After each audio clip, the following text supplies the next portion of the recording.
Yeah, so it's remote. We're remote. We have little microphones. We have tiny little microphones. We look like we're filming TikTok videos. Tiny little microphones. We could have gotten the little, really fancy silver ones that look like little tiny children's mics. Yeah. I was looking and I was like, you can get the ones with the stands and all the things. And I was like, that doesn't seem very portable. You're going to play with that all night, aren't you? No, I wanted to see if it would hook onto my fingernail. Oh, will it do that? Not really well. Oh, dude, I got it. You just need fake nails. Fake nails you can clip on. Yeah, my nails aren't long enough. I mean, they're fake, but they're not long enough. Yeah, I did fake nails that are longer, so I totally have a nice little... Okay, wait. I have to mute my... yeah. I was going to say, is that your ring or mine? Because we have the same ringtone. We have the ring thing, so I can see Honey has stayed up way too late tonight.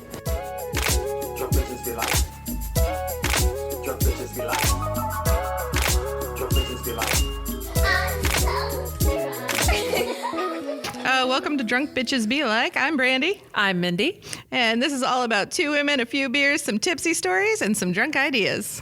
Welcome. Okay, so first and foremost, I have to do one thing real quick. I need to apologize for the audio for the last episode and also the length of time between episodes, only because we recorded 2 episodes at once and we did it in my office, which we had a ceiling fan going, the air conditioner going, and traffic outside the window that we had not anticipated for. And when I say we, I mean me. Because Mindy knows nothing. So when I went to edit it, it was not great, the audio of the last episode. So I apologize for that. And then the second half of that is going to be a lost episode of DBBL because we're just going to scrap it because honestly, it'll take me more time to edit than it will this one, which we can get out sooner. So we're not even starting a Patreon to put it on there. No, it's not even worth it. We would have to pay you. Yeah, to listen to it. Yeah, it's because it's bad. Very, and let's be honest, it was a continuation of the last episode. So we really just talked about a lot of the same stuff and just got drunker. I will just say it was just a lot of me angry about Roe versus Wade. And me just being really drunk. So if you want to hear it, reach out to us on Twitter or Facebook because I'm actually curious of the amount of people who actually want to hear that. And if you do, I might send you a copy of the horrible version of the audio and we'll see how that goes. Was it 7 and 8 or 8 and 9 that we did consecutively and broke up? We've done this a couple of times where we've tried to do it consecutively and then break it up. And I will say, I feel like at the time it always seems like a great idea. And then afterwards. So we have like one drunk episode and then one shit-faced episode. Yeah, it always turns bad. And I will say the second part of the last episode, the audio was shitty. And also I feel like I was falling asleep during the very last like 20 minutes. It was rough. So I was like, I'm done now and I just want to go to bed. I mean, so tonight is brought to you by wine. Yes, tonight is brought to you by wine. It's a Grenache. A Grenache. It's called Shatter. Shatter. 2018 Shatter Grenache. Okay. It's fantastic. Earlier we had a 8 Years in the Desert. It was fantastic. Yeah, it was. Mm-hmm. And we also had a Tempranillo. Don't ask me who made that one or whatever because I don't remember. It's a silver bottle with some blue text on it, and it was also fantastic. So Brandy works at a wine shop part-time, so she gets all the good shit. I do, especially when it's on sale. I need Brandy to work at a dispensary. Oh, that would be good for you. Not so great for me. That doesn't work for me. If I didn't want to... If we didn't tell her, right, I could go to the dispensary. I'm going to find out if Illinois is a recreational state. Oh, see, because we can go somewhere right now. It doesn't matter. We don't need to tell anybody anything. We're drunk and I'm not walking anywhere. And I don't think dispensaries are open at 10:49. I mean, I feel like that's a perfect time for them to be open. I just looked up Illinois without anything else. I'm not a legal expert. I'm an expert. You're an expert. I'm not a legal expert, but I feel like 10:30 at night is a perfect time to go to the dispensary. Or at least it would seem like a perfect time. Apparently, Illinois has recreational and medical marijuana. Interesting. Yeah. Good information. I mean, let's not tell your mom if I go buy gummies. I'm pretty sure if you went and bought gummies, my mom would not care.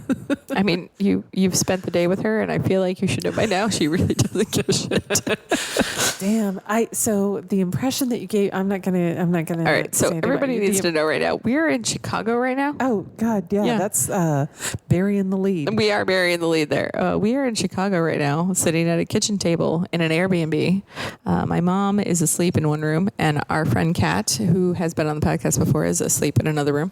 And me and Mindy are at the kitchen table recording our podcast after having all the wine and drinking and playing euchre. Yeah. And we went out to dinner and we drove to Chicago because we're going to go see Lady Gaga tomorrow. Yay. And so it's the four of us going to see Lady Gaga. So I haven't even listened to the new album, but I'm just hoping she does some of the old stuff. You know what? I don't care. It doesn't matter because she's going to kill it, and it doesn't matter.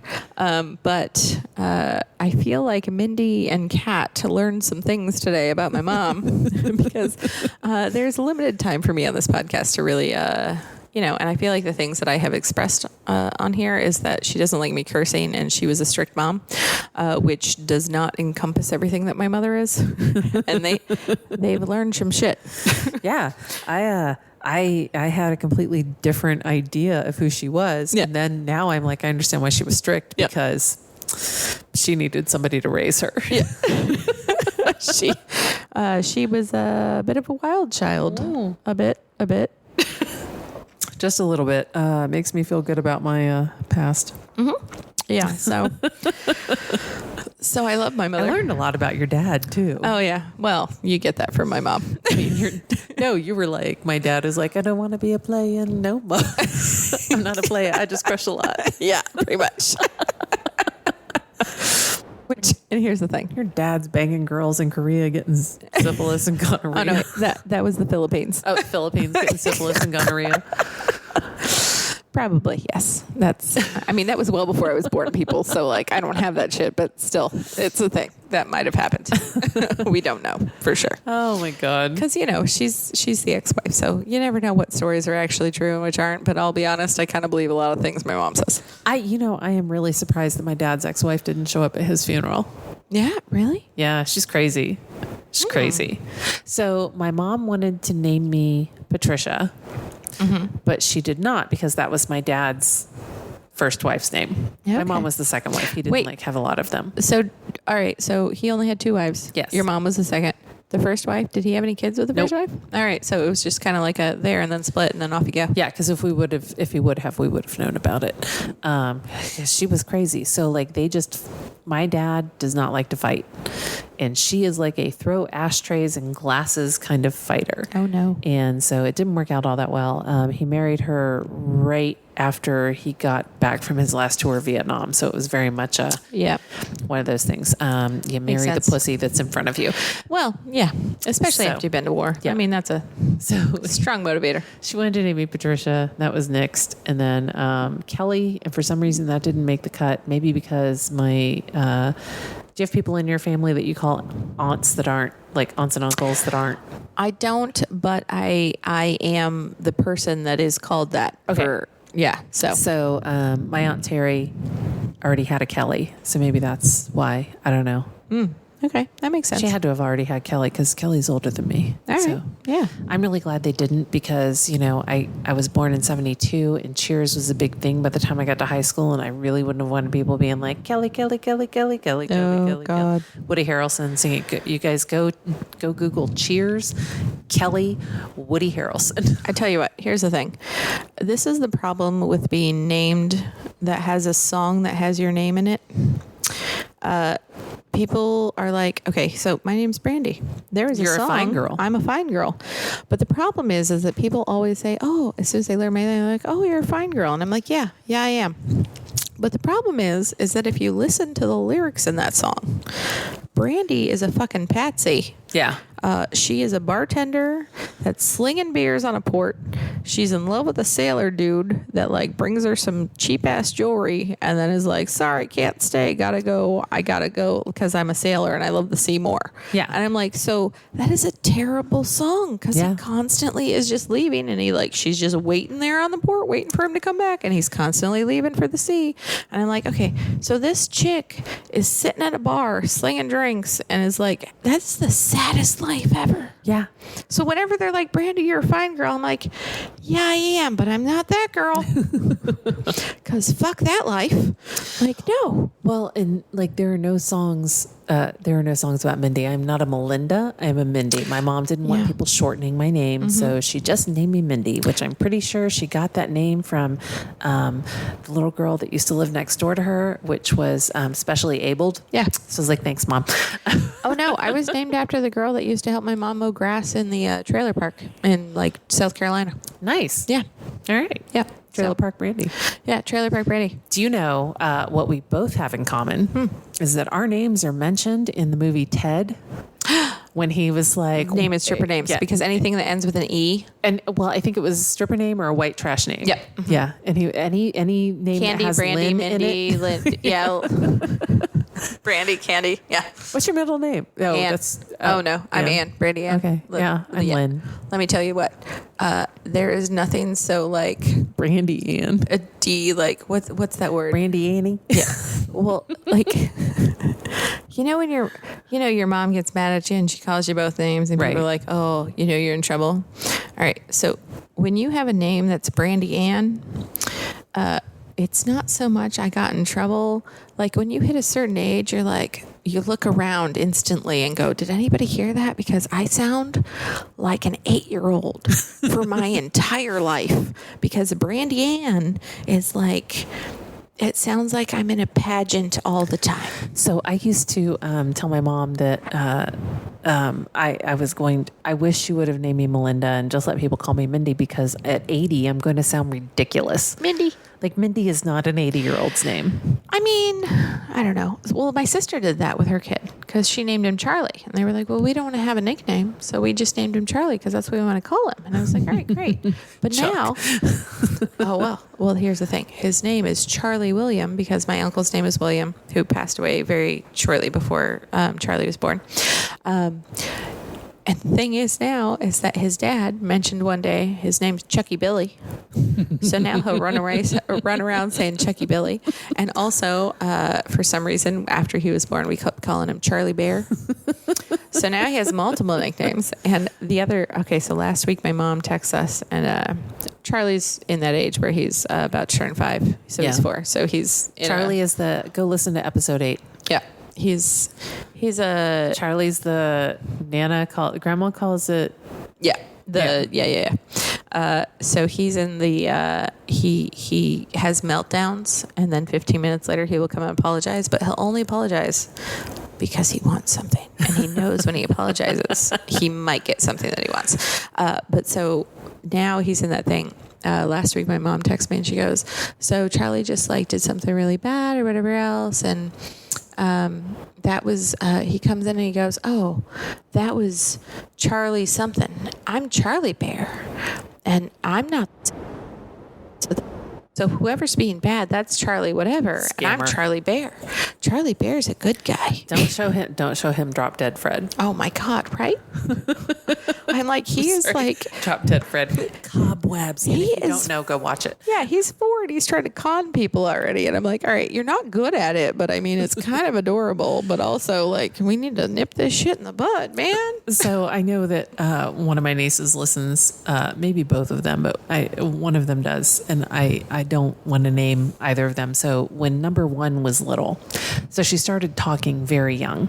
Mm-hmm. When she was born in 2001 and I moved to Florida in 2004. So I moved there before she turned 3 and she was in full sentences at 18 months. Oh, wow. And so, like early walker, first kids do stuff sooner because you don't talk to your second children as much as you do. So she was in full sentences when she was 18 months. I moved to Florida and then I moved home. Maybe I went back to visit and my roommate had sent her a Build-A-Bear, but she had mailed it. Yeah. And she said, number 1, I'm sending you this present and it's a surprise. And number 1 said, why don't you tell me what it is? And my roommate said, because it's a surprise. And she said, well, why don't you tell Aunt Minga what it is? And then she'll tell me and I'll pretend to be surprised. And my roommate's like, that's not how it works. And she goes, why don't you tell me what it is? And I'll pretend to be surprised. And she was like, no, that's not how it works. And she was like, well, I feel like you should tell me so that I can be prepared. And my roommate's like, I don't want to get, like, she was like, she has valid arguments. And I feel like I'm getting outsmarted by a 4-year-old. And I was like, oh, you most definitely are being outsmarted by a 4-year-old. Absolutely. Yeah. So they're just so smart, but they're little con people. Oh, they really are. Well, okay. So we went camping, I don't know, 2 weeks ago. And, first of all, You didn't get a lot of camping in this year. I did not get a lot of camping in this year, but also we continued the Brandy saga of I can't take a vacation that is actually a relaxing vacation. So a week before vacation happened for camping, what happened was What happened was so we booked so I book all the campsites and everything else throughout the year. My dad is a fifth wheel, and and I'm fine with that. It's good. Because then when it comes to camping weekend, like, they take care of all the fuel and the travel and the food and all that other stuff. And so I am the one that gets up 6 months early because camping in Ohio has become a competitive fucking sport since COVID hit. So I only booked 3 camping trips this year. I booked a short weekend in the spring. Are we getting a weekend for Ren Fair? I booked a weekend for Ren Fair. Oh, nice. Okay. But I don't know if it's going to happen because here's the thing. So a week before our week-long vacation in the middle of summer that I booked, we had a full hookup and everything else. My dad goes out to the camper to, like, check on it, make sure everything's good. The skylight in the bathroom was leaking, and he went to push on the ceiling, and the whole thing was routed out. Oh, no. So he's like, okay, well, he's afraid it's unstructurally sound. Right. So structurally unsound. Structurally unsound. Yes, that would be the correct term. Unstructurally unsound. Unstructurally sound? I got like the in there. I feel like I should make a coffee mug that says that. Drunk bitches be like, unstructurally unsound. Oh my God, I work at an engineering company. Could you imagine me walking around with a coffee mug that said that on it? People would lose their fucking shit. Unstructurally sound. So he calls the insurance company to see what they can do, whatever else. And so my sister, I love this. So my dad finds this all out. He doesn't call me. My sister calls me and goes, have you talked to Dad? And I'm like, no, why? And she goes, well, this is happening. And I go, well, what the fuck? Because the trailer's now a convertible. Right. And I'm like, so we're less than a week away from our camping trip and we don't have a camper. So I'm like, okay. So me and Brooke and Dad get on a conference call, a Zoom call. And I'm like, all right, so what do we need to do? All right. So the options are we either rent a camper and Brooke's like, well, we already took off the time, whatever else, we should go, at least take a vacation together, I'm like, all right, I'll look up our options, whatever else. So I scheduled a Zoom call for us, right? And I don't have a Zoom account. So you get 40 minutes. Right. So I scheduled a Zoom call for a Tuesday evening before we were supposed to go. And literally we were leaving like the next week. So I'm like, okay, I'm scheduling this call. And I did some research. I found some cabins at some state parks that we could get. I found some campers that we could rent. I found some hotels in nice places, like some lodges that we could rent rooms at.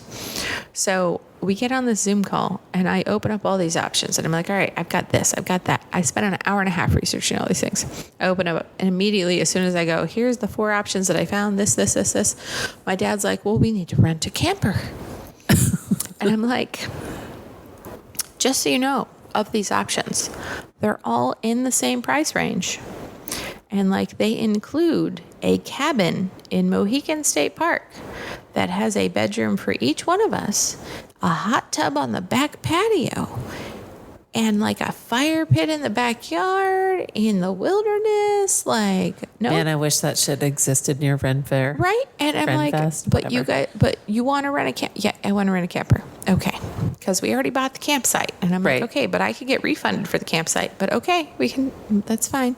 Because at this point, it was like the camper had just gone to the thing. And it's like, oh, is he going to buy a new camper? He wants to like see new ones, see different ones, whatever. So I'm like, all right. So we narrowed it down to 3. In 40 minutes, we narrowed all the options down to 3 campers. Call-ins, because Zoom cut us off. I'm like, all right, fuck. So I reschedule another one, and we immediately start another one.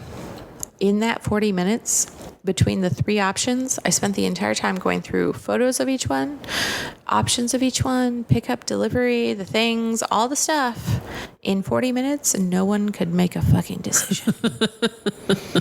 And I'm like, I should have just picked one and done it. Right. But instead, I was trying to get people's opinions. So after it cut us off again, I texted both of them and I said, okay, here are the 3 options. I texted them. I said, you let me know which one you want and I will fucking book it. So Dad like immediately responded and said, I like option 2. And Brooke responded and said, I like option 2 as well. But I also found a 3D walkthrough of option 3. And I'm like, well, you both said you like 2, so I'm booking 2. So I booked 2. So we get there and 2, I feel like this entire year of podcast has been like Brandy's shitty vacations. Sidebar. It's a theme. It's really a theme. So we get there and the first night, and honestly, it was great because it's like an Airbnb for campers. Like, yeah, you know, whoever owns it, you can get delivery and they come and drop it off, set it up, like hook it up, everything. Oh, so nice. So you get there and you basically have a lockbox, get the key out, and you can go in and set up your shit and you're good to go, which is fantastic. The problem is with this particular camper, the front had a queen size bed, which was great for my dad, which was pretty much usual and what he normally does. The back, the reason they wanted to get this one in particular, because it had 4 beds, because they were bunk beds on either side. So my immediate thought is okay, the first night is just me and Dad. But the next night, it's going to be me and my sister and her 2 kids. And I'm thinking her kids are 4 and 2, so they're not going to want to probably be on the top bunks. Well, they're probably going to want to. Right. They're going to want to, but they should not be on the top bunks. So I was like, I will take the top bunk and just camp up there and get all my stuff set up because I don't want to move around because I'm here for the long haul. So I'm just going to get set up. So I did. So we got set up and everything else. And I camped on the top bunk. And the first night, I literally, like, after 2 hours of sleeping there, I woke up and I could not sleep the rest of the night because it was so hard. And the pad that you were sleeping on was like 1.5 inches thick. And it was just like harder than shit underneath of you. And it was like, oh my God, this is awful. I can't. So at 3 o'clock in the morning, I'm laying there and I've woken up 3 times already. And I'm like, I can't do this. So I started researching if there was anywhere around us that was open 24 hours. There wasn't. But Walmart was the thing that opened the soonest at 6 a.m. And I was looking for like mattress pads or anything. The 2 closest Walmarts to me did not have anything. However, the one that was 30 minutes away had a 3-inch foam pad for a twin size bed. And I was like, that's what I'm going for. Yeah. So I literally laid there watching TikToks and shit until 5:30. And I was like, all right, I feel like now's the time to get up and find the key and go. So I got up and I'm like searching everywhere. I don't know how my dad didn't wake up. I was like rummaging through his entire room. I could not find the fucking key anywhere. And I'm standing there and all of a sudden he just like wakes up and looks at me and goes, what's going on? And I was like, I need the key to the car. Going somewhere? And I was like, yes, I'm going to Walmart. Where's the key to the car? And he goes, it's in the cabinet. And I go, okay. And I opened the cabinet. It was right there. And I was like, son of a bitch, I could open that. I literally was searching for the key for 20 minutes. Found it. He went right back to sleep. Apparently, I didn't wake him up. He thought he woke himself up. I drove to Walmart, got some Starbucks coffee because I needed coffee to drive. Got a mattress pad, a shark tent thing for the kids because I was at Walmart. Came back to the camper, got back at about 7 a.m., popped up my little thing, and then I went to bed and slept for the next 3 hours. Oh, nice, nice. So the mattress pad worked out.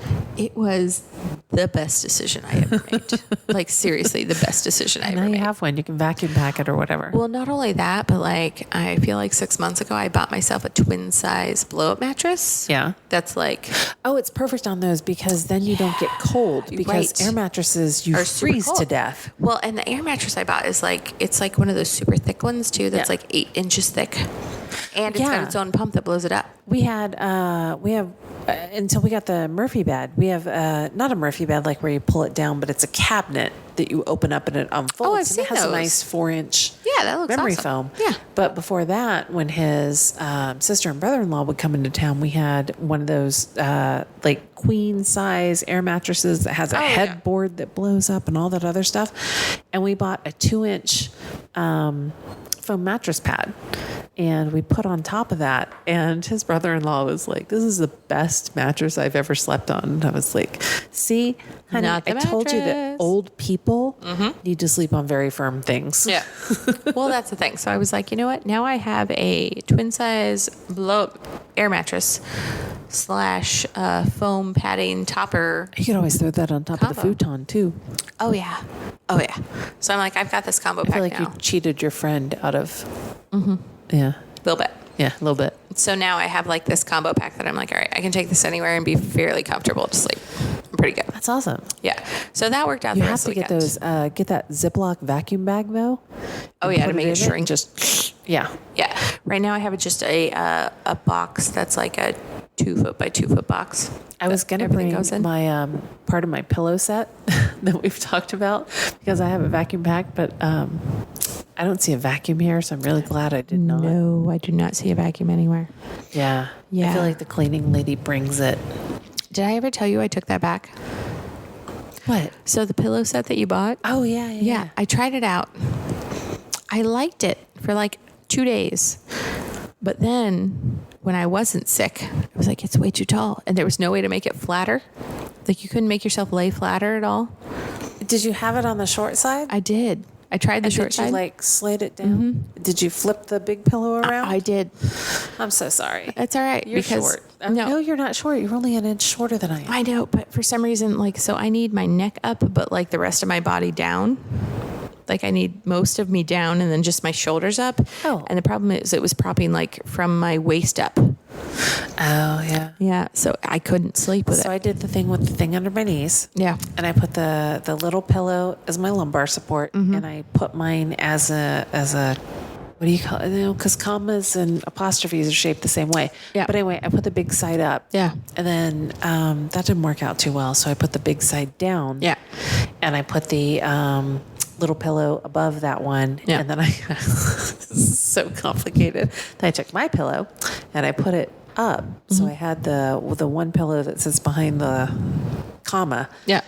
Flipped to the short side. Yeah. I put my pillow on it and I kind of like slid it down, put my pillow on it, and then I wore a neck pillow. Nice.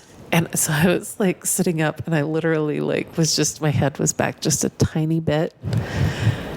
And I was so happy. Yeah. And I don't use it now because of the adjustable bed, but I do have one of those U-shaped pregnancy pillows. Oh no, I have that, and that's the fantastic thing I love. And I would have brought it also, but I Yeah, did not it's have huge. a vacuum packed bag. And oh my God. Oh no, they're massive. So we went to North Carolina for a family vacation. So my husband's entire, his mother's entire side of the family, cousins, second cousins, sister, brother-in-law, parents, The whole aunts, shebang. uncles, the whole fucking thing. So we go and I was like, I know this is going to be uncomfortable, and I've become spoiled, and I have a hard time with my shoulders sleeping anyway, and I have to be kind of upright. So I took my big U-shaped pillow. Yeah. And we get there, we're the last ones there. So everybody's coming out to help us unload because I had go bags for us, and I was like, we're just going to take these up. And then I was like, we didn't get linen service, and I didn't think about that. So our linens were in separate bags or in separate Oh, God. storage containers. So to get to those, you have to take everything else out of the. So we had 220 quart coolers. Yeah. We had 4 storage containers, like 65 quart storage containers, and our luggage. And I had like weekend bags for us, which were our go bags. I mean, dear we God. filled up, and my mom gave us her van to take, and it's a Chrysler Pacifica. That's a big van. Yeah, put all the seats down, filled the entire fucking thing up. I couldn't lean my seat back to sleep, which is my favorite thing to do is sleep. So we get there and we have to take everything out. So where am I going with this? My pillow is on top of everything. My husband's brother-in-law comes Beep, out beep. and he says he's helping, and he had pulled the pillow out before I got around the back of the van, and he looked at me and he leans in because all of the family's out helping. And he leans in and goes, I didn't know we were bringing our own sex pillows. Oh dear God. It's like, I hate you. I hate you so much, but that was funny. So I have a 5-pillow system Yeah. because for some reason my mattress like comes away from the headboard. So like I have just one pillow that just sits in between the mattress and the headboard. That's like I shove back there. So it's like a soft squishy thing in between me and the headboard. And then I have a pillow that lays down, and in front of that pillow I have my body pillow. All right. So I bought a body pillow like a long time ago and I love it. Like just the tube. Like just the like long things on either Yeah. side. Well, not the tube. So it's like a U. Okay. It's a U-shaped giant pillow. U. Yeah. Yeah, giant That's U. what I have. So I love That's that. what my brother-in-law referred to as a sex pillow. Yeah. All right. I So was that's like, good. I'm really glad I didn't bring the wedge system. Yeah, right. So that thing is like, I love it, but it's also like, I've been using it for a year and it's kind of flattened out and there's no way to fluff it up either. It's just a flat pillow. So and then I put another pillow, a flat pillow on top of the two of those pillows where they combine. So it's like, filling in the gap. And then I have this fabulous neck pillow that I love. It's huge. And that's the one that I brought with me because it's like, it's not tubes really, but like around the edges are like fluffier than the middle. So it goes down in the middle. Yeah. So when you put your head on it, it'll like hold your neck up a little bit higher. Oh, mine's like a beanbag. Which I need because it like holds my neck up so that I can breathe better. So do you lay with yours where it's, you'll know what I mean, where it's thicker at the back, or do you like put it flat against the back of your head and like, is it use mine it so flat that on your head or straight behind your neck? no. So behind my neck, it actually has like a tube of like beads kind of a thing. Okay. That's so my whole neck pillow. Yeah. So it's thicker. And then my head goes back a little bit further because the middle of the pillow leans back a little bit further with foam. All right. Yeah. So I love that. But like, I want to say 3 weeks ago, I went to wash my body pillow and, it was Prime Day. And I did a lot of Prime Day shopping. Oh, does Prime Day work? Oh, okay. We're taking a detour. You guys are used to it. Does Prime Day work for you like it does for me, which is like for the next 6 days, shit shows up and you don't know what it is? Yes. Fucking great. It's like people sent you things, but it's not people. I had to, so for like 2 full days, it was like, oh no, yeah, I need that. Oh, Were you no, hiding I it want from that. your partner? I didn't hide it from him, but I literally came into the house one day and I looked at him. I was like, all right, look, I'm going to need you to not judge me. Look at the front porch for the next 5 days. I Do will you get have the a ring? packages. Do I have a ring? Yeah. Do you have a ring? Yeah, video? I do. But he doesn't have the notifications turned on. Okay. I do. We both have. My husband bought a lot of stuff too. So it was like, was it yours or is it mine? Who's it for? Well, that's the I'm thing. like, I was well, it has to be yours because I didn't order anything that was going to show up in the next 4 days. oh no, I had things that were showing up like every day for like 5 or 6 days. It was ridiculous. But one of the things I ordered because I saw it was a maternity pillow, but I was like, oh my God, that looks so much puffier and fabulous than the body pillow I have now that I've Yeah, completely mine is crushed. shredded memory foam. Yes, and that's what the new one is that I got. Oh, is yours like gray with little white piping around it? It's gray. It doesn't have white piping. Okay. But I will say it's not just the U shape.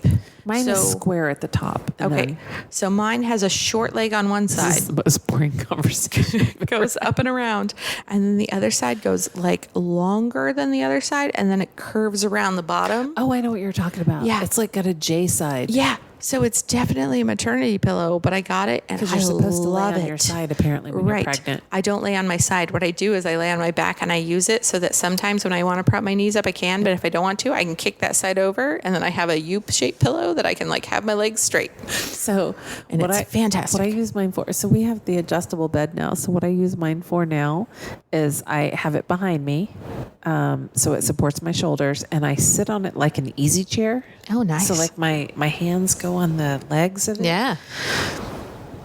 So I sit on it like an easy chair, but then I take the ends of it and I tuck them under my knees. So the foot of my bed is already up. Right. I tuck them under my knees, so I'm basically sleeping with with my legs like you're gonna tan at the beach, like knees up. Yeah, knees up. But like they can fall to the side without being too obstructive. Right.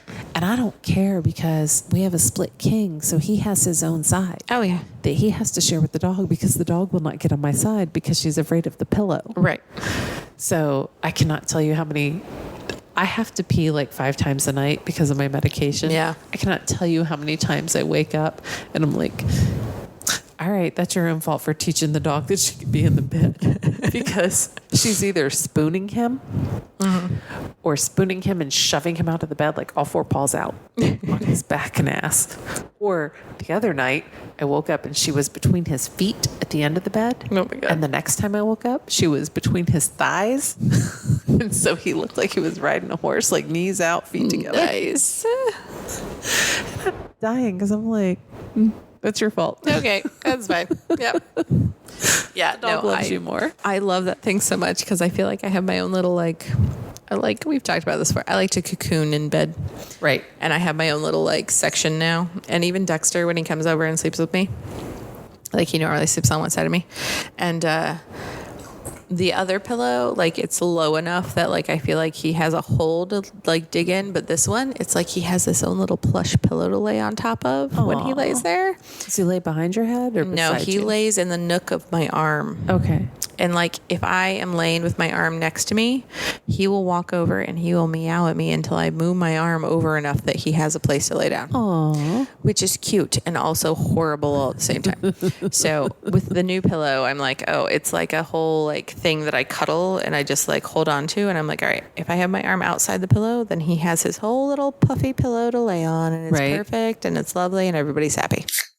Okay, look, we're really, there you go. Oh, we're really new at the traveling thing. Hey, thanks to Leo at Voluntary Input. I swear to God. Leo, thanks for the number everything. of times that I've called it involuntary input. Voluntary. It's just voluntary. It's just voluntary input. They're not involuntary. It's They're just not. voluntary. He's voluntary against involuntary things. But I put out a call to all of the indie podcast people and was like, we need to travel. We need to be able to go to other bars and to be out and about. But I will say, so we have, he recommended the Zoom. Maybe I need to just talk into this end. So that's the thing. These mics, this is what I say. This is the back side of the mic. This is the front side of the mic. So these mics are very unidirectional. So you have to talk into the right side of the microphone. That really bothers my ears. Doing that. Yeah. Okay. I'll stop. But Leo recommended the Zoom P4. There was a Zoom P6, but I don't know what the difference is. We also have a person who wants to help us get a new mixer. Yeah. But the one he recommended is $500. Yeah. So if you guys want to go, well, that's the thing. If anybody wants to throw money toward it, the new mixer I was looking at was $600, and I was like, okay, well, I will say this little Zoom is awesome. And when I was researching it, all right, so so the last time we did it, our audio kind of sucked, and that's my bad. Well, it's kind of my bad. No, it was the room's bad. I mean, it was the room's bad. Yeah, but I should have known to turn off the fan and all the other things. But there's an episode that we did last summer that we had a window AC unit. Yeah, because it was fucking hotter and shit. Twice, I think, and it sounded like in between us talking, it was just like swish, swish, swish, swish. You can't hear crap. And it's real hard. Okay, here's the thing. I can edit things, but honestly, I'm better at editing video than audio. And the audio, I can only do so much. Yeah, it was bad. So anyway, what were you saying about the P4? So the P4 is pretty cool. And so when I was researching it, I was like, oh, okay, this is super portable, which is awesome. But also the equipment that we had, we have giant microphones and XLR cables and stuff. And I was like, all right, to make this ultra portable.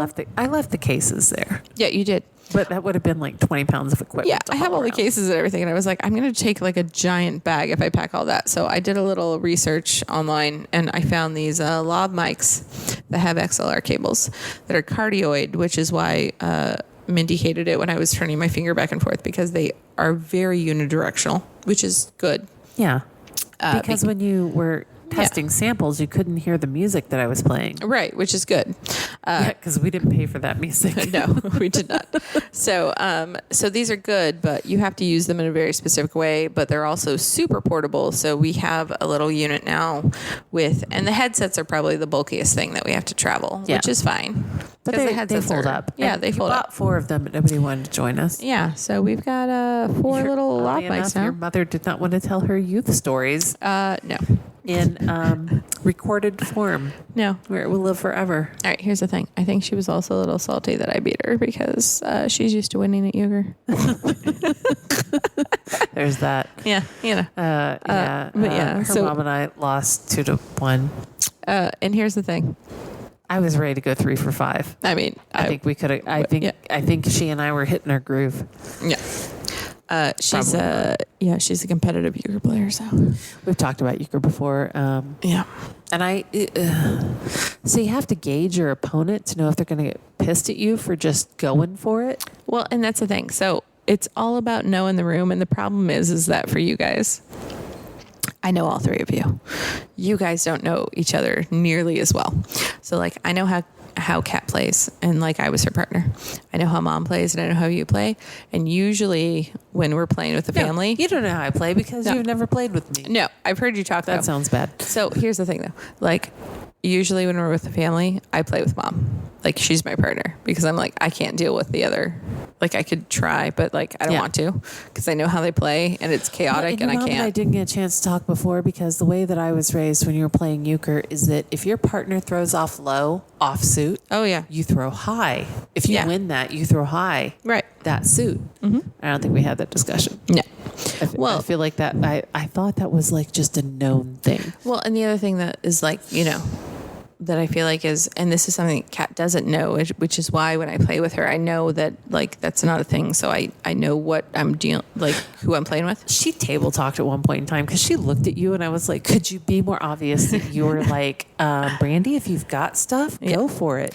No, I don't even, because the thing is like, one thing I learned from my mom with euchre specifically is like, when you're playing, if you don't have the suit and you don't have euchre or you don't want to trump something, you throw the card that makes you short suited so that your partner knows that that's the suit that you play next. Right. So that, So that's what I'm saying. Also, if you are, what really sucks, here's the judgment call. And for those of you that don't live in Indiana, Michigan, or Ohio, euchre probably isn't your thing. Just go and look it up. It's ours. Go play online. Yeah. Here's the thing. If you are 4 suited, but you only have a low card of 1 suit, and that's your only card, you trash that. If your partner has the high, you trash it. But if your partner doesn't play the high and somebody else does, and you toss it out, there's a chance that your partner remembers that and then like plays a 10 instead of, because you threw the 9 and you're like, I don't have any more of that. I don't know what the fuck you did. But in anticipation that you have a trump. Right. Then you can trump something. Yeah. But man, euchre is card counting. It really is. There's a lot of math there that you don't actually realize. Yeah. So, Honey played Texas Hold'em for the very first time. We went to one of his friends' house and they broke out the poker chips and we didn't have to pay. We were just all like playing for free. Nice. And I'm sincerely surprised that we haven't entered like 15 Texas Hold'em. Like I'm surprised that he hasn't watched a video after video after video because he is mathematically inclined. Oh, nice. And I can't figure out percentages or outs. I have a feeling and I go with it. Sometimes it screws me. Sometimes it's great. I'm terrible at poker because I just like to play. So I just keep going. No, I know when to bail. Which is terrible. I know when to bail. Yeah. I should bail a lot more, but I don't because I'm like, I want to see the last card. He won nice. the whole thing. And I was like, great. Now he's going to want to do this all the time. But so far that hasn't happened. But you and I have ever played euchre together. I feel like still before we leave Chicago on the way out, since we passed the casino, I feel like we need to stop at the casino. Okay, but I don't have cash. No, that's fine. It's like I'm going to have to cash app you. No, that's fine. I have cash, so I can pay. I know you do. No, here's the thing. So I handed Brandy money for the trip, and then she's like, "But I have this from tips," and I was like, "You were carrying around $1,000, you shithead." I didn't count that. So here's my thing. My mom has a rule at casinos, which I love, and she taught me this. So like I keep it and I do it and I love it because it keeps me out of trouble. When we go into a casino with my mom, everybody has $20. You got $20 to play. You can put it in whatever you want to. You can play roulette, which will go very fast. You can put it in slot machines. You can do whatever you want with it. But you play $20 and that's all you play. I want to go to a cheap blackjack table. And then you're but done. Daytime blackjack doesn't necessarily exist in most casinos. Yeah. And I don't want to play a machine. So most of the time I do slots. Last time I did slots, I did okay. I won $100, which wasn't bad. That's for putting $20 in. I was like, all right, I'll take this and walk away. I'm good. So I feel like this year, gambling wise, I've done okay because I won $3,000 at doing Keno. Oh, that's true. Yeah, I did do that. So before I came here, I was $5 short on what I owed you, but I had $13 in lottery tickets. Dude, I didn't even count it, so I don't even care. So I put $23. No, I put $33 into the lotto machine. So like my $13 in tickets plus an extra 20, and it came out with $45. Nice. And I was like, excellent. Now I can make this. Plus I have 30 something dollars left over. It was, I can't math. Yeah. No, it's fine. Oh, we're about to go back into darts, and I'm like, can't math. Yeah. I'm out of practice. We should have played. We need to do like mathletes in between darts. I have a game that we just bought. Honey and I went to Gen Con, which is the largest tabletop card trading convention. It only exists once a year. It exists in Indiana right now. They're contracted there through 2026, which they can't break that because they'll lose money. But a lot of people. So here's where the split was. Indiana has banned abortions. Yeah. And so the split happened because there are those people who are like, oh no, maybe they did a 6-week abortion thing or a 12-week. I don't remember what it is, but they have a very small window. Right. And they must have approved it for some length of time because there were people that were on the after convention Facebook thread that were like, maybe if we have it next year, we will have stronger protections for our unborn. And then like 99% of the people were like, fuck you, move it to Wisconsin. Yeah. We don't want anything to do with this. Go back. Right. And these people were pissed off. But I will tell you that while you were there, there are those people who support that. There are a large amount. So I'm wearing a t-shirt that says, drink water, fight racism, empower women. It comes from Mahogany Mommies. So go support them because they make fantastic t-shirts, Black-owned business. And the number of people that it was like 50-50 between people that were like, I love your fucking t-shirt, and those that gave me the look. And I was like, there's a shit ton of incels in the magic world. Yep.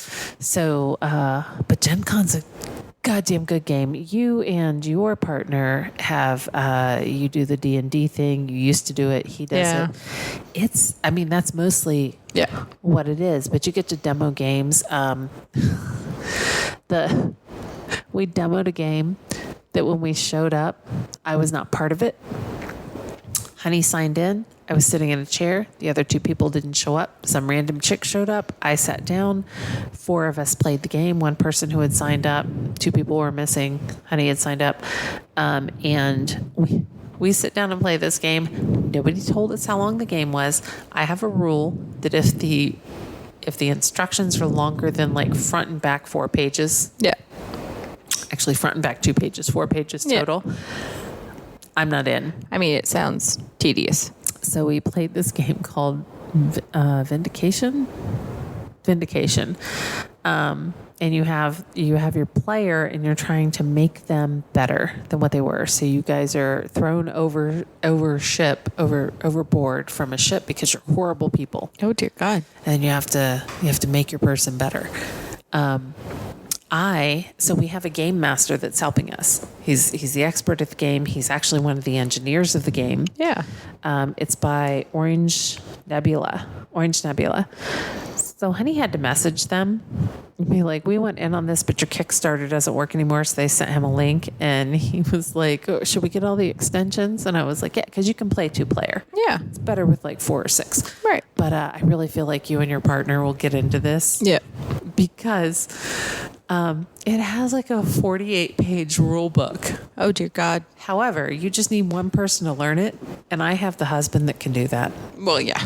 And then he'll just tell us what to do on our turns. And I'm good with that. So when we were doing it, your player can do 3 things before they pass their turn. The first one is activate. The second one is move. The third one is stay or rest. And so it's a tile game. So you lay down tiles and then you move between the tiles. So like Catan, but there's little triangles in between every tile. And we're playing. Things are going well. the girl next to me was exasperating the shit out of the other guy that had signed up for it. And I thought the game master was going to shoot himself in the forehead because we were all not catching on. The guy across from me catching on quickly. Like he started picking it up and was whipping our asses. Honey caught on and Honey caught fire. I was doing better than the girl next to me. And that's not saying much. That's not saying much. I lost. Yeah. I was the lost. I was the loser. So we're doing this and it keeps going. And the game master has to chime in and be like, okay, so the best way to learn a game is when something new happens, you're like, okay, when this happens, then you got to play what you do. Okay. And then you get to ask them questions and stuff like that. I finished all of my mystery missions. I just didn't move around the board enough and get enough points around the board, and Honey got a coin and the other guy got a coin and we just got fucked. So we are an hour in and I'm like, my God, how long does this game last? And so I asked the game master, like, what is the typical play time? And he goes 2 to 2.5 hours. Are you fucking kidding me? How long had you been playing at this point?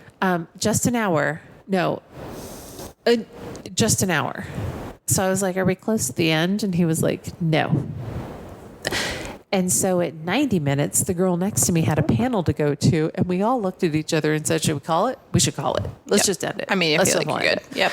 And the guy was like, depending on like the pace of your players, this could go on for hours, which is why I don't fucking play Risk. Yeah. Or anything else.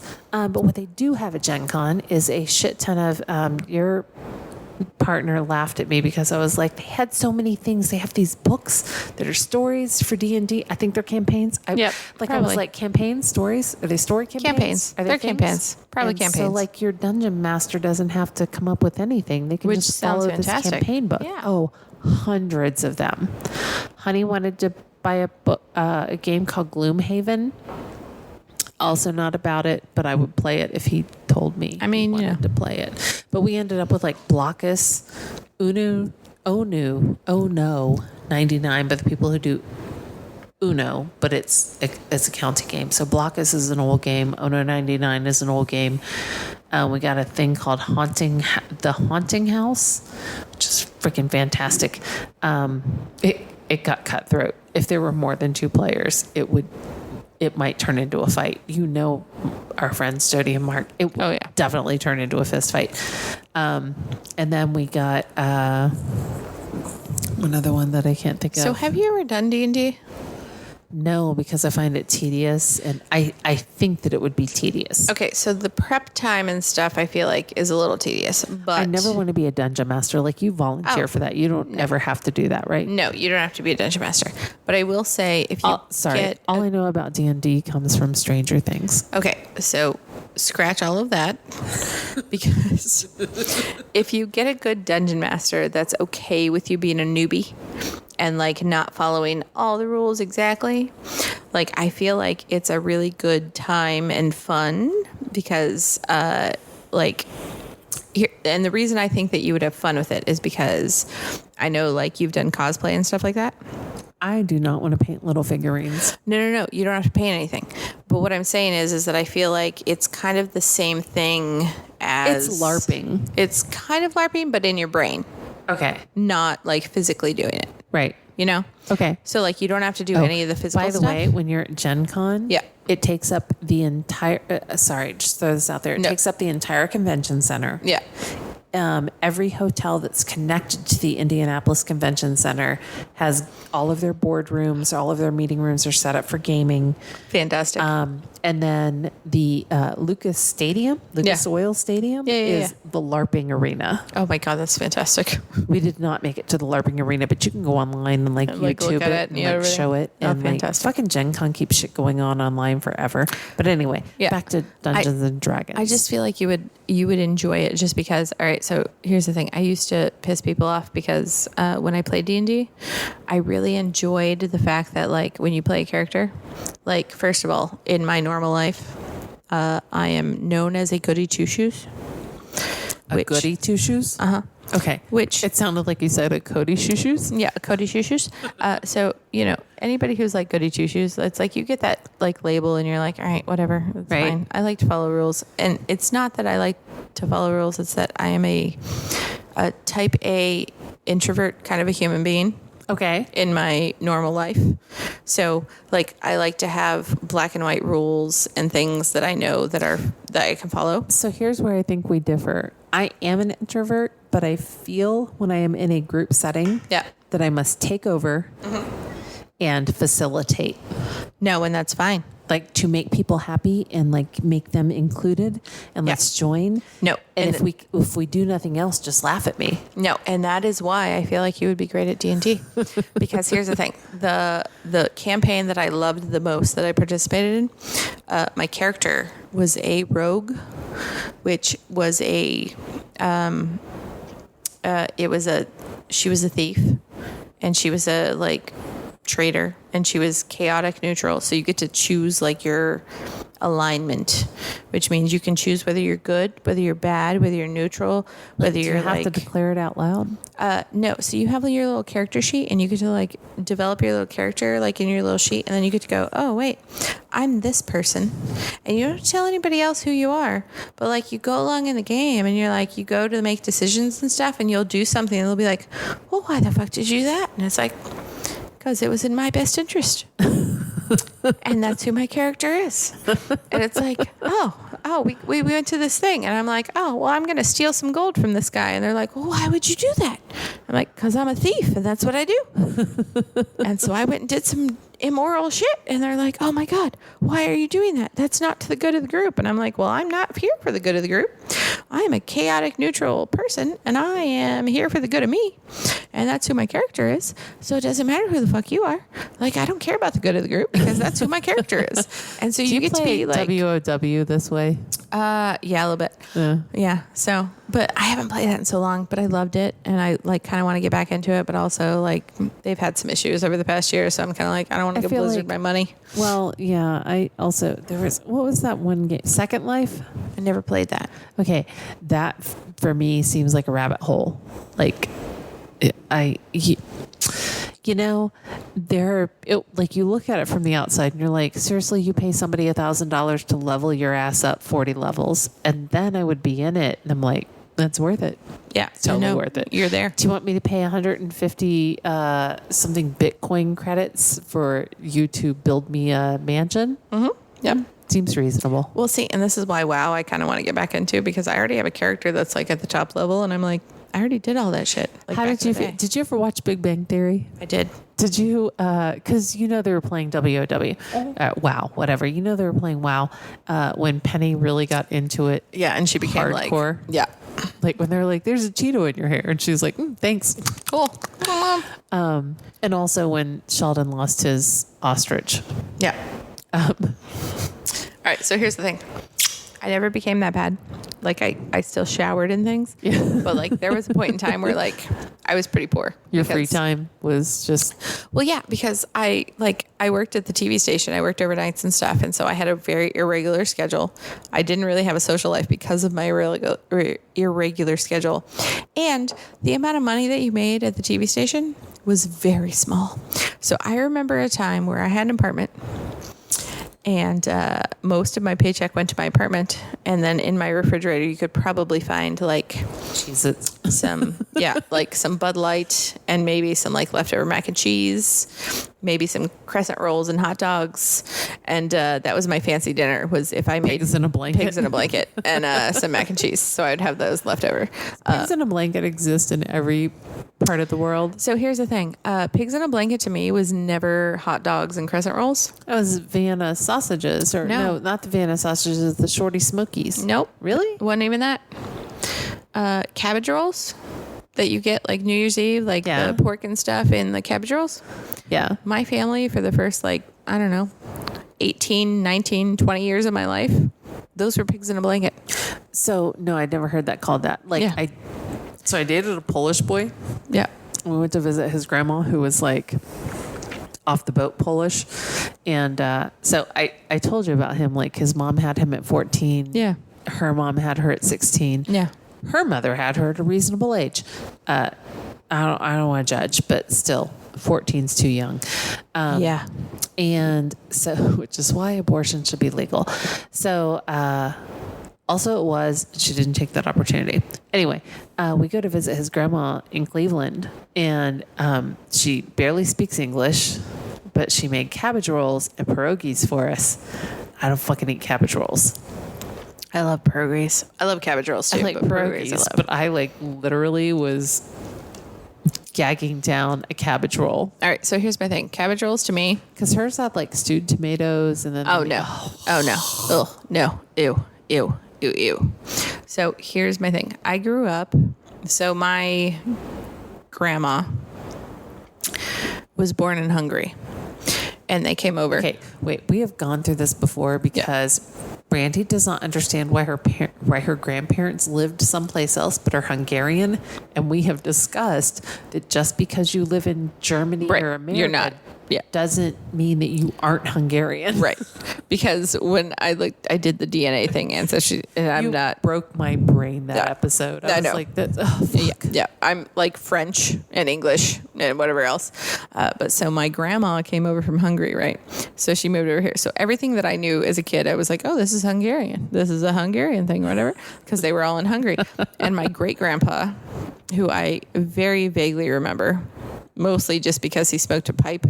And so like whenever I smell the pipe smoke, it like reminds me of him. I just remember being in a hospital bed and my step grandmother telling him to be nice to me. Oh yeah. Well, great grandpa died young.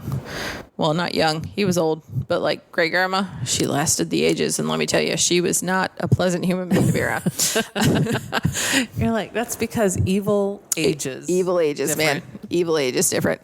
But so when they made cabbage rolls, which we always called pigs in a blanket, like I literally called cabbage rolls pigs in a blanket for the first 20 years of my life until I said pigs in a blanket and somebody was like, oh, you had hot dogs? And I was like, what the fuck are you talking about? No, Little Smokies and a I crescent didn't, roll. No, I didn't have that shit. I was like, I had like pork wrapped in like cabbage and sauerkraut and like whatever else. But the thing is we never made it with, there was never red sauce. There was never tomatoes. There was never any of that shit. No, that was, okay, so I feel like is that a Polish thing? I think that might be a Polish thing because we always had cabbage rolls that were like the smoked, like as plain as they could fucking be. it was pork and sausage and sauerkraut and like seasoning, and they tasted delicious. And you would take them out and you put sour cream on them, and it was delicious. You put sour cream on your pierogi, but not on your... No. The cabbage rolls without the red sauce and just the sour cream, or like sauerkraut, because it's super hot and it comes out, and then you put the sour cream on it. And the sour cream counteracts the sauerkraut because it like makes it like nice and creamy and like cool versus the hot ass shit that's coming out. Oh my God, it's the most delicious thing ever. The first time I went to a restaurant, I was like, ooh, cabbage rolls. And I was like, I ordered one. And I was like, there was red sauce all over it. And I was like, what the fuck is this? Why is there marinara sauce all over my fucking cabbage roll? And like, I was with somebody and they were like, well, that's what cabbage. And I was like, that's not what cabbage rolls look like. Where are you? Sorry, I don't want to disagree with you, but your friend is correct. Yeah, no, I was completely like shocked and amazed. You were aghast. I was aghast. I was like, no, you don't put marinara sauce on a cabbage roll. That is disgusting. Like, no, you don't do that. Now, to this day, my family still does not do that. We make cabbage rolls every New Year's Eve, and it is cabbage rolls with sour cream, and you don't put any red sauce in it or tomatoes. We don't make anything. Okay, so I'll say this. We don't make anything special for New Year's Eve. I find that not weird. It's your tradition, whatever. But New Year's Day, we do pork, sauerkraut, and mashed potatoes. Okay, when I say south, when I say New Year's Eve, we mean like New Year's Day is when we eat them. When I lived down south, people were like, "No, you have to have black-eyed peas." No, and I was like, "I will not. No, I don't eat grits. I don't eat black-eyed peas." Yeah. Here's the things I do eat. And so one year we had to make it at home when my roommate and I lived in Panama City, which is where people insisted that we have black-eyed peas and go to church, which we did not do either of those things. But so my favorite meal my favorite meal. Like if you ask me, what do you want for your birthday? Because I'm going to make it at home. What do you want because something special is happening? Because I'm going to make it at home. I'm like pork loin or pork chops in sauerkraut and mashed potatoes, like real mashed potatoes. Oh, yeah. We always had mashed potatoes with so it. the first time I had honey over to my parents' house, that's what we did. Yeah. It was weeks after that I asked my husband, boyfriend at the time, something about Christmas. Yeah. And he looked at me and said, I'm Jewish. We don't celebrate Christmas, which I knew. I just didn't know he was Jewish. Like I understood what Jewish meant. Yeah. And I was like, really? And he goes, there's 6 menorahs in the house. Like, so there's the menorah for Hanukkah. There's Right. a Hanukkah menorah, and then which is 8 candles plus 1. Right. And then there's a regular menorah, which I think is 7. Right. 7 plus 1. And he was like, there are like 6 menorah sitting around the house right now. And I was like, I just thought they were decorative because one of them looks like a Christmas tree. Then we were doing New Year's Eve. So this was, we had dinner around like October of when we started dating. Oh, because, God. I had to meet his family. Yeah. We started dating on August 1st of 2015. His family comes into town the beginning of October. We haven't discussed our dating situation with anybody. Oh, God. Anybody. So I make myself scarce the first 3 days. I'm basically living at his house. Yeah. I make myself scarce. However, my toothbrush and my toothpaste are still in the guest bathroom. And his mom apparently talked to his sister and was like, there is a toothbrush and a toothpaste in your brother's front bathroom and he doesn't use that. And his sister was like, it's probably a girlfriend. Don't scare her off. Just don't scare her off. Thank God for the sister. And so, well, no, because like, you know, you always think of your parents differently than your friends. Oh, yeah. And stuff do. So like, I have no problem with his mom and dad, but like he and his sister see them as like a little like hovery. Yeah. And I'm like, you have not met my mother. My mother was in my fucking business constantly. My mom is still in my business. We come from a family that asks questions. He comes from a family that asks nothing. Well, you've met my mom, so. Right. Which translates into his mom saw my toothbrush, my pink and white Colgate toothbrush. Oh, my God. And she in had all front the bathroom. questions. And she had all the questions that she didn't ask. Right. Didn't at all. So then they went out to breakfast with his dad's brother, so his uncle on his dad's side. And apparently they had talked to the uncle Oh, God. about the toothbrush in the bathroom. Oh, before they talked to him. Yeah, because they don't like to ask questions. Well, they of don't want course to not. intrude. They don't want to intrude. No, they don't want to. They're good Jewish parents. They don't want to. They don't want to intrude. They don't want to bother. Whatever. I thought Jewish parents were all very invasive. In different kinds of ways, apparently. Okay. So, oh my God, I have such good stories about them. So, we had no intention of meeting each other's parents at this point in our relationship. We've been together for 2 months. Oh, dear God. And his parents show up. So he goes out to dinner with his mom, his dad, and his uncle. And his uncle was like, so I hear there's a girl's toothbrush in your bathroom. Are you dating somebody? Well, so he doesn't lie. I think we've talked about before that my husband cannot lie. No, He cannot tell a lie. I mean, he's pretty, like, he's pretty He's George straightforward. Washington. Yeah, He's can't. an Eagle no, Scout. He I cannot couldn't tell a see lie. him lying about anything. So he was like, yes. And so his uncle was like, can we meet her? So then I'm at the pancake house with the whole fucking family. Oh, God. Like, hi, my name is Mindy. I'm dating your son.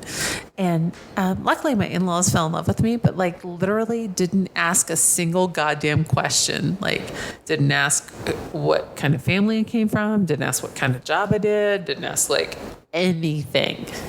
And he comes to our house like a month later and we have pork and sauerkraut, at which point I don't know he's Jewish. And we have Oh, pork, dear God. we have pork and sauerkraut and he's fine. He's participating in it. Why didn't he say anything? So I'll get to that. So he doesn't say anything, and we have pork and sauerkraut because we had to meet my family because he met I met his family. So Right. now we have to be even because my Right. mom, who asked questions about everything, Right. She's coming over to meet him. she was like, so bring him. And so I brought him, and my parents are literally like, I am 43 years old at the time we started dating, and my parents are like, so what are your intentions toward our daughter? We've been together for 2 months at this point. Jesus, stop. Yeah. Need you to calm down a bit. Yeah, and honey wouldn't say Jesus, stop, because he doesn't believe in Jesus. So we get through all of that. I find out he's Jewish. I tell my parents that he's Jewish. Christmas Day is fine because like his mother's side is not Jewish, but his mother converted, so that the marriage would be okay. Yeah, And his I've heard of that dad's whole... mother's. Yeah. So technically David isn't Jewish he's not Jewish by religion. He's Jewish by birth. So Judaism is the only religion that is Also a an nationality. ethnicity Yeah. and a religion. Yeah. So, yes, I think a nationality, an ethnicity, and a religion. Right. Well, no, you're Israeli if you're not Jewish. Right. So ethnicity and religion. Ethnicity and religion. Yeah. So if your mother isn't Jewish by birth, religious Jewish by birth, then technically you're not Jewish. But he's Jewish ethnicity, but he's Ashkenazi.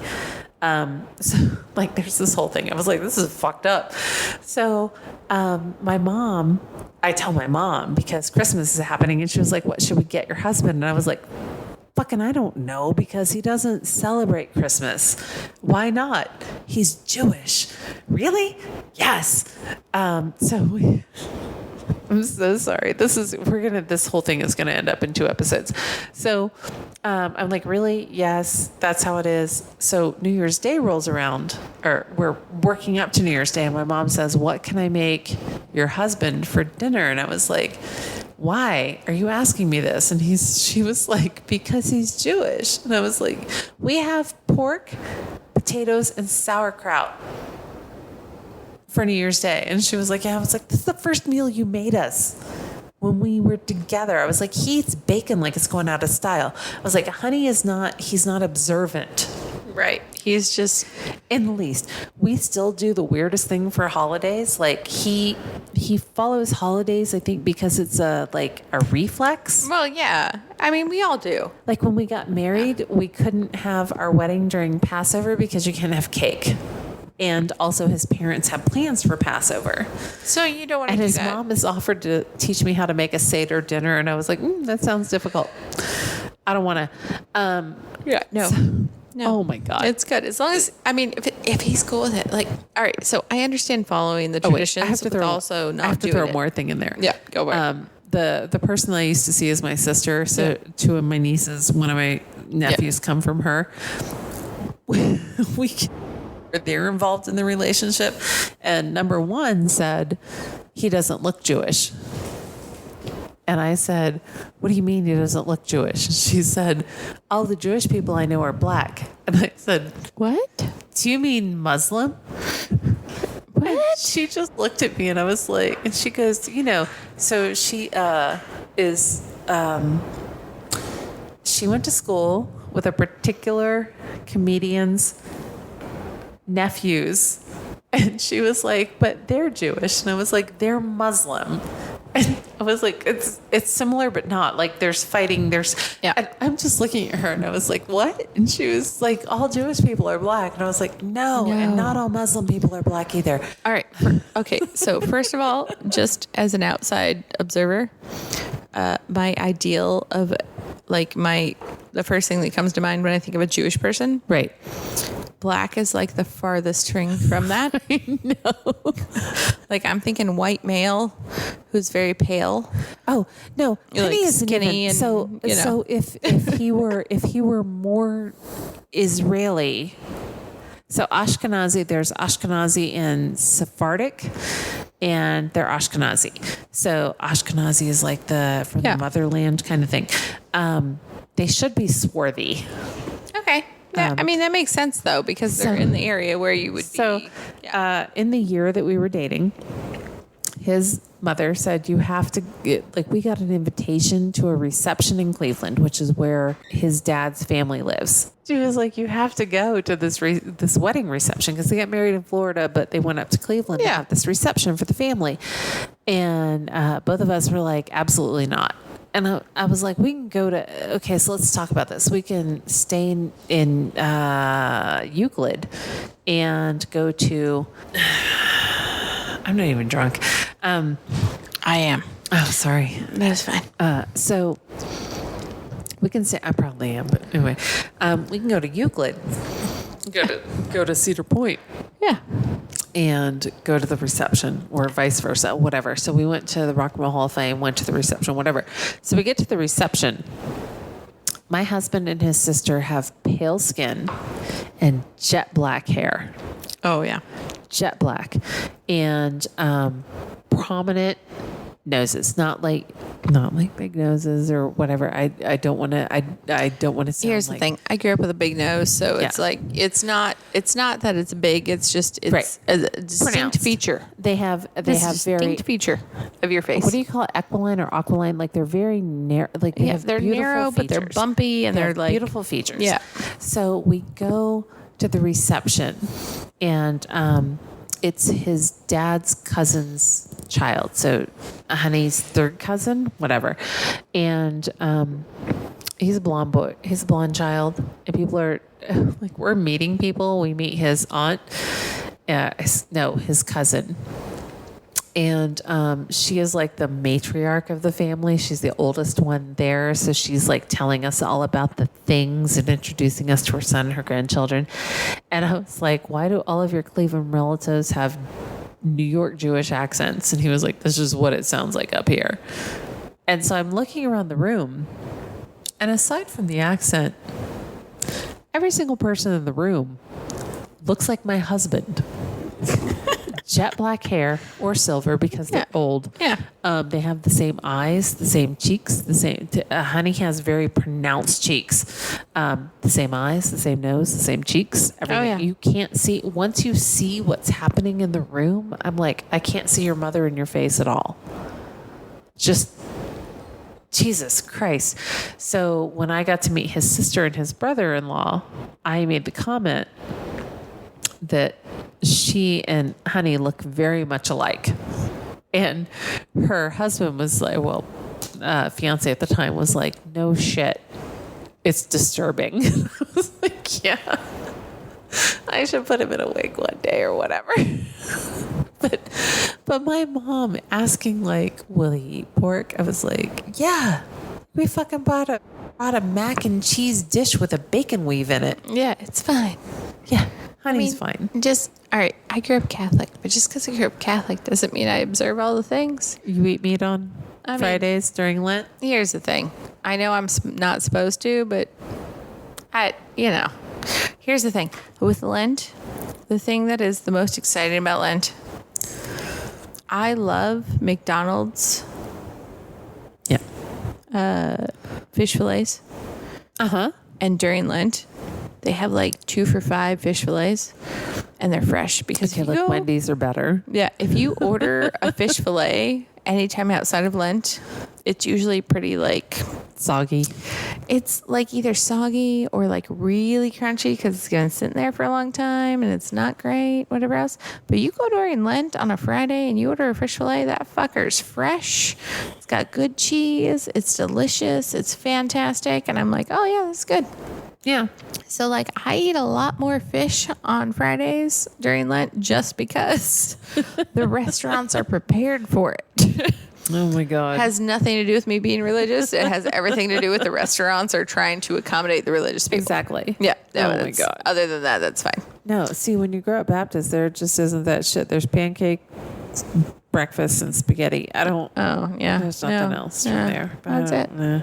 I love going to the fish fries. Oh, the fish fries are good. Catholic fish fries. I mean, they're a banger. Right. Yeah. Yeah, they're good. And you get to play blackjack for. Yeah. God. Blackjack for Jesus. Super cheap prices. Okay, wait. I have one more thing. All right, you go for it. Okay. So, we rented a car to Yeah. go to Gen Con. Oh, did you really? Yeah.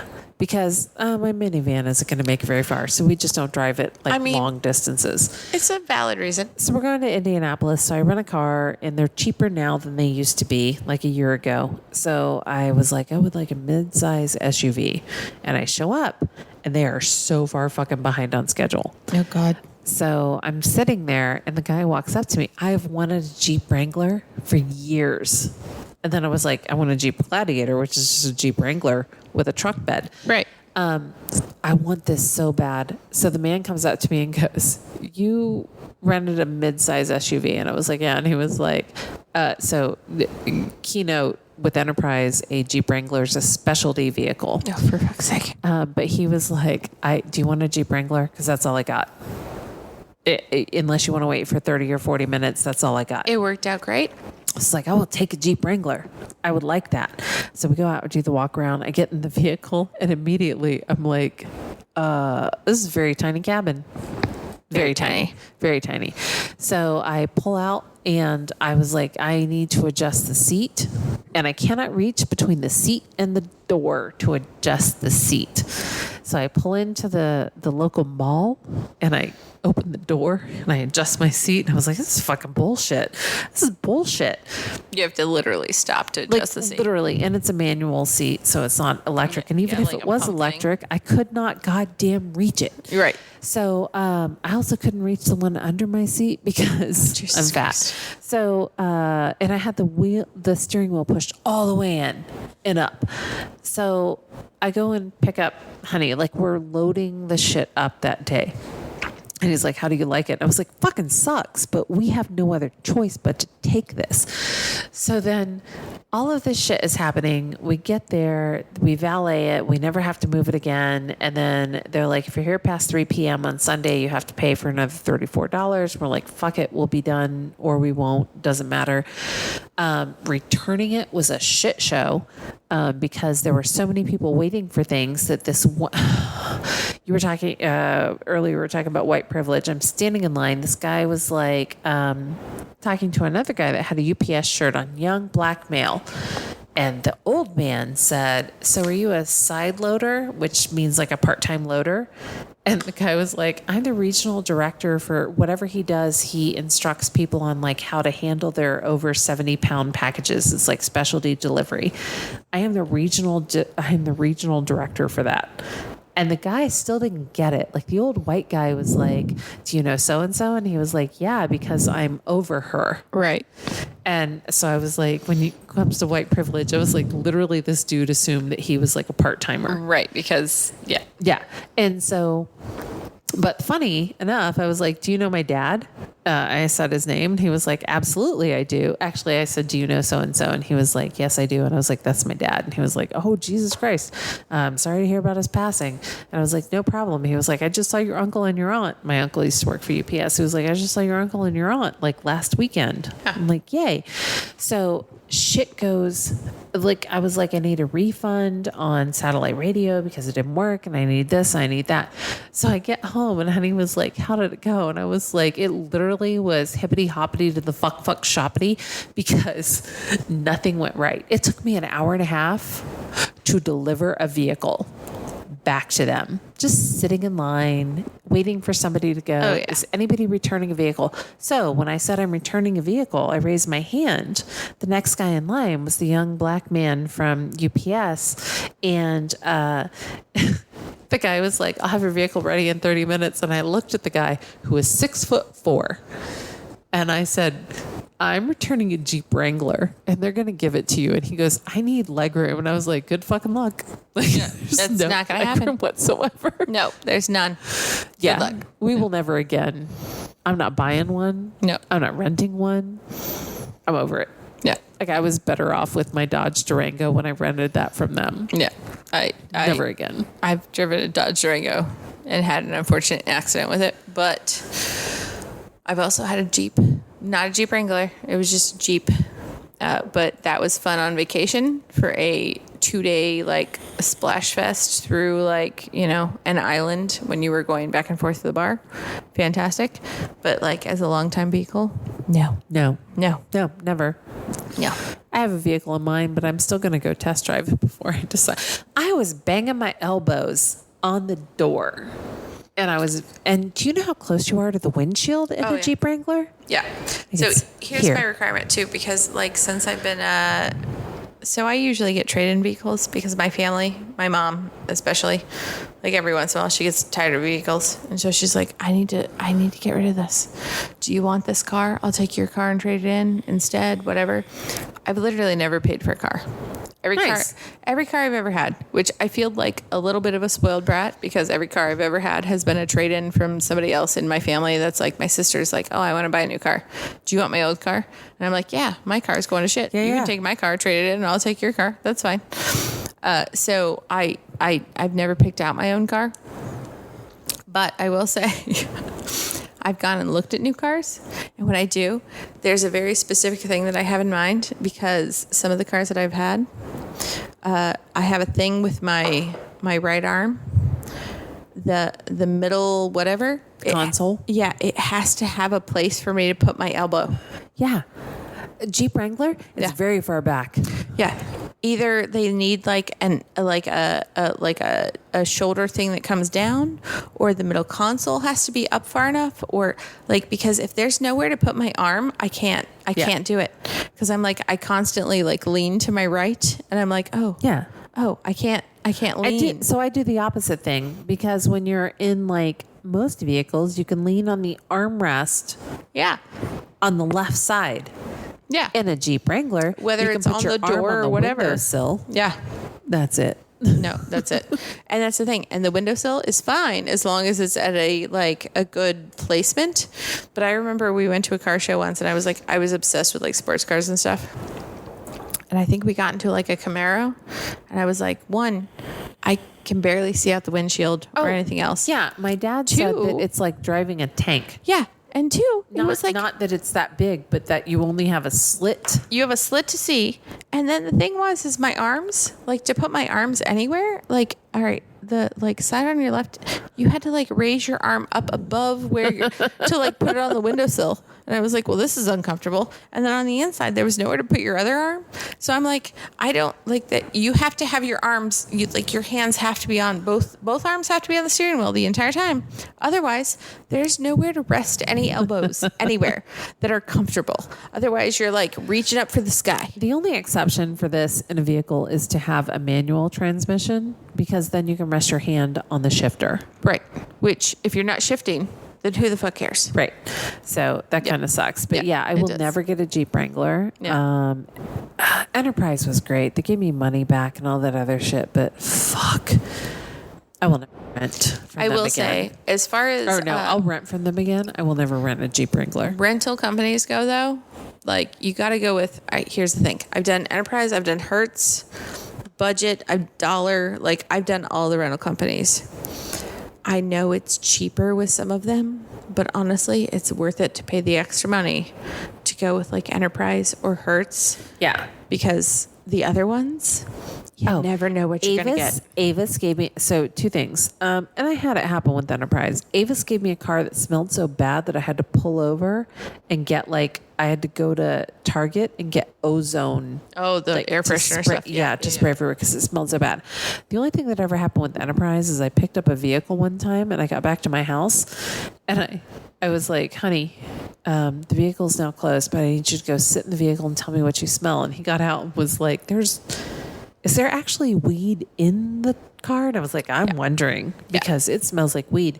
So I called Enterprise and they were like, do you want to bring the car back? And I was like, I don't need to bring the car back. I need you to know that I did not smoke weed in the car. Right. That's all I have. They gave me a free credit for like a day. Yeah. But no. Yeah. Well, that's the thing. The bigger companies are usually pretty good about like dealing with things that like you come upon. The smaller companies are like, if you would have called Dollar and been like, hey, my car smells like weed, they'd be like, okay, and what's the problem? Yeah, exactly. Oh, wait. Is there an issue? Nope, there's not an issue. I was just looking. So I have somebody I met at a thing at Blind Bob's called the Geek Gala. They were a beautiful couple, and they were at the time, a female and male couple, and since bless her heart, she put out at the time. She was going by the pronouns of he, and she puts out an Instagram post that said, inconveniently at 35 years of age, I have determined that I am transgender. And so just so you know, here's what's happening. So I just happened to like catch a photo of, she's beautiful, but I was like, she's beautiful. Oh yeah. But like, I was like, what the fuck? And those boobs are natural from the estrogen that she is taking. But what I was trying to get to was just her fucking profile. So do you know where to find us? No. Sort of. You can find us at DBBL Podcast on Twitter, Facebook. No. On Instagram and Twitter, it is DBBL_podcast. Yes. And on Facebook and on YouTube, you can find us at DBBL Podcast.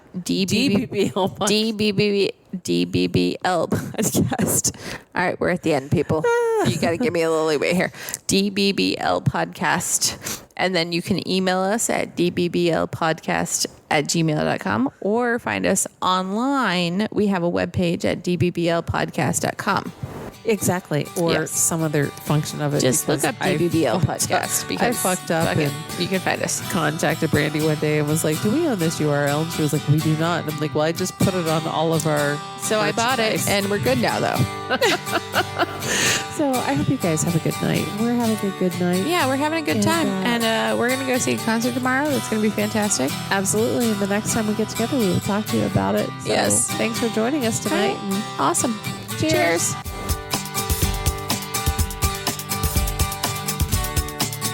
So at 3 o'clock in the morning, it's still tracking me.